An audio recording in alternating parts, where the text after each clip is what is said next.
After the Bears lost to the Packers, Fields talked to the media and closed with this. You know what I did do, and I gave it my all. So whether it's here or not, I have no regrets. Shout out to you guys for making my job a little bit harder. But yeah, just the city of Chicago, love y'all. Appreciate the fans and the support from all the Bears. In case this is my last rodeo with y'all, and just appreciate y'all for everything. So, yeah. We don't know what the future for Justin Fields and the Chicago Bears truly will be. And no matter what, I thank him for his time in Chicago if this is the end, and I wish him the best of luck as he will be a great quarterback in this league. Dude was never given a fair chance. From the offensive line woes to terrible play calling, and sadly with all the rumors floating around the front office, Fields may not be our quarterback one in 2024, and that's something we may need to accept. So we have the number 1 and number 9 overall pick entering the 2024 NFL draft. And there's two scenarios here. The Bears will draft a quarterback with the number 1 overall pick, or they will build around Justin Fields. And if they do build around Fields, which I think they should do, they can address the key areas of need. And if they go with a rookie quarterback, they can still address a key area of need and continue to build this roster. Hello, everyone, and welcome back to this episode of Just Another Year Chicago. My name is Nick Brody, and as always, thank you for tuning in. So the draft order for the Chicago Bears goes as follows. Number 1 via Carolina, number 9, number 75, number 110, number 125 via Philadelphia, and number 142.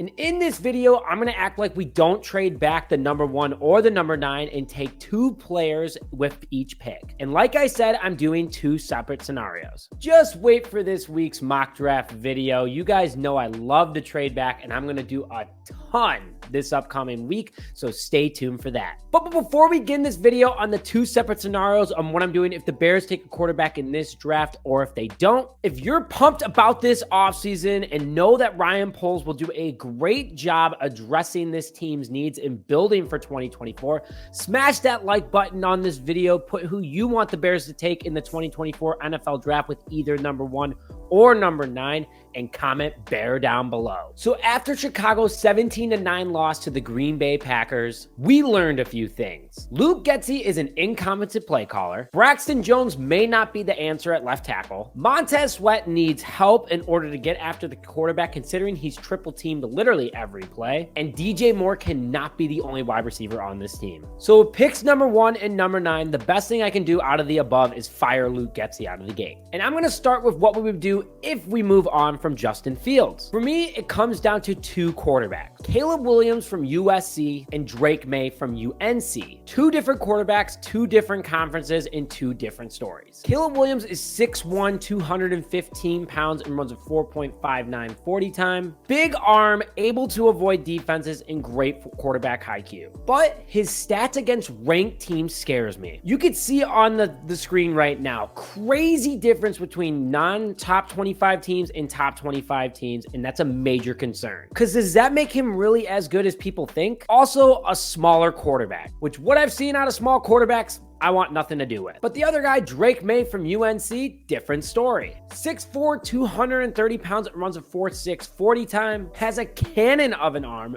very athletic, and insane quarterback IQ. But he plays in a much less competitive conference, so same concern from a true talent standpoint. Now, I know everyone's probably thinking he's still going to go with Caleb Williams. I'm not. If I'm picking a quarterback at number 1 and sticking with it, I'm going with Drake Maye from UNC. Just hang on, let me break him down. He is a hell of a quarterback, and the more and more I watch him, the more I am impressed by him and the less I'm impressed by Caleb Williams against true defenses. Drake Maye can ball.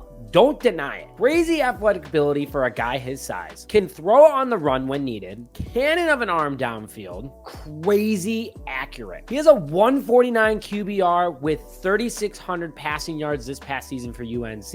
A 63.3 completion percentage with 24 passing touchdowns, 9 interceptions, 449 rushing yards, and 9 rushing touchdowns. He fills a ton of needs at quarterback for the Chicago Bears. A big quarterback, because again, like I said, I'm not taking any small quarterbacks. DBs, wide receivers, and quarterbacks, I believe you should be tall and athletic, and Drake Maye brings that. He's an accurate quarterback that can throw on the run and play out of the shotgun or under center. He can move outside the pocket to create time for himself, and defenses still have to treat him like they treat Justin Fields, being able to move outside the pocket. Overall, a well-rounded quarterback that I think would be a great plug and play for this Chicago offense and would be awesome for this team. At number 9, someone's got to protect him, and I've expressed my concern of Braxton Jones and his ability, so I'm going to take OluFashanu, offensive tackle from Penn State. A big, strong man at 6'6", 320 pounds. He is fast off the snap with a crazy high motor with incredible strength. Great run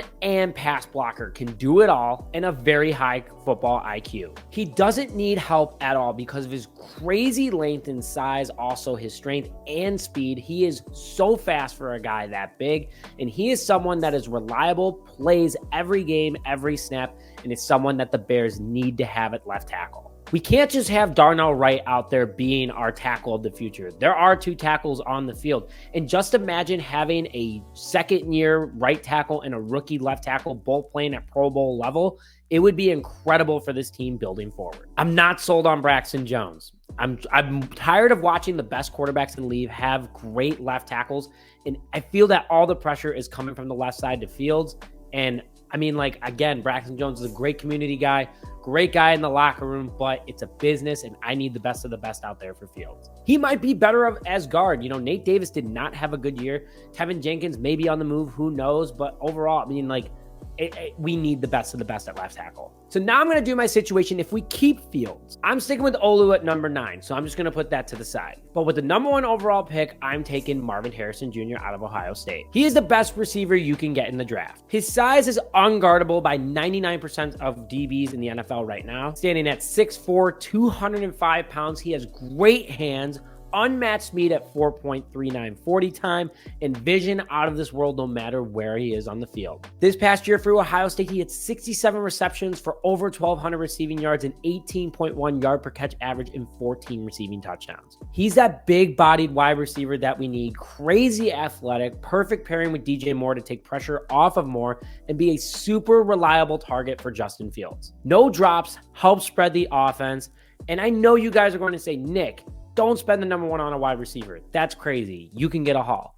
This video is about if we don't move. And I know we're going to move because I've expressed that a trillion times in my mock drafts. And that's what I'm going to do later this week. So right now, this situation is if we don't move out of 1 and 9. So later this week, I'm going to have a big trade back mock draft you guys are going to love. It's also going to include the fact that Ian Cunningham might be leaving in the draft picks we get from him.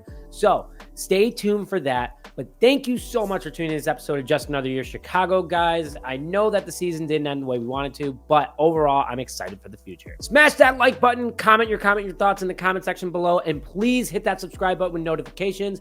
It'll help me greatly get my goal to 20,000 subscribers this year. Thank you, as always, for tuning in this episode of Just Another Year Chicago. My name is Nick Brody, and as always, bear down, baby.